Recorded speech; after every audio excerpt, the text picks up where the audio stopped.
Salut et bienvenue chez Fly Info Center. On est mardi et c'est le jour d'apprendre Django.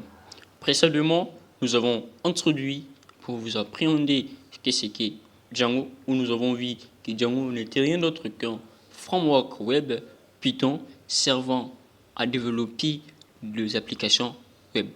Nous avons essayé un peu d'introduire comment est-ce que ces systèmes ou ces frameworks fonctionnaient.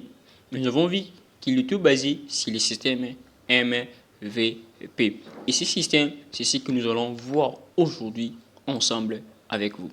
Alors, pour cela, je vais télécharger une photo qui explique très clairement comment est-ce que ces systèmes fonctionnent ou c'est quoi en fait ces systèmes VMC.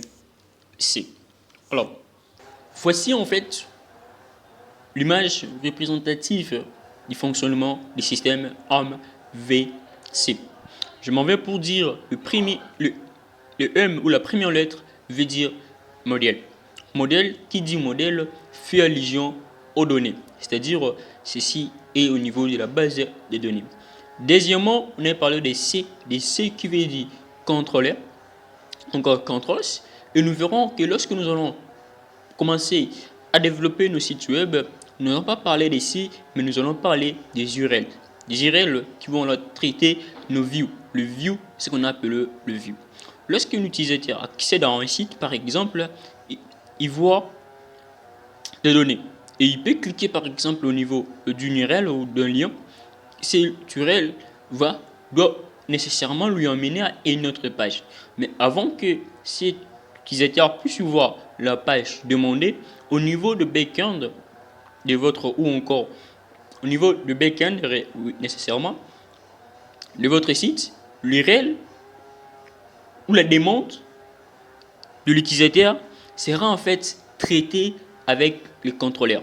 Les contrôleurs vont alors traiter la demande de l'utilisateur pour savoir si réellement ce qu'a demandé l'utilisateur se retrouve au niveau de la base des données. Et à ce moment, le contrôleur ou l'URL va là interroger votre base de données afin de lui demander si elle contient ce qu'a demandé nécessairement l'utilisateur.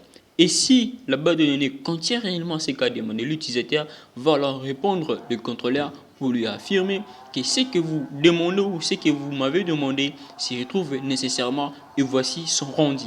Et ainsi à ce moment, le contrôleur ou encore l'URL va alors rendre ou créer le rendu de la demande de l'utilisateur. C'est ce qu'on appelle le système MVC.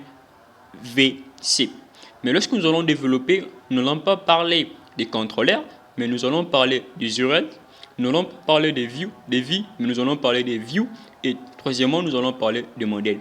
Et pour qu'un site puisse fonctionner, il faudrait qu'au moins les trois éléments puissent être ensemble. D'une part, je demande au niveau d'un site web de m'afficher une page, ma demande sera traitée dans le sens d'interroger de la base de données si la base a des données nécessaires pour ma demande. S'il y en a, la base de données répond alors au niveau de mon contrôleur ou répond à mon contrôleur que ce qu'a demandé l'utilisateur et il y en a nécessairement au niveau de notre donnée que nous pouvons également lui rendre. C'est ainsi que le contrôleur va rendre public la demande de l'utilisateur.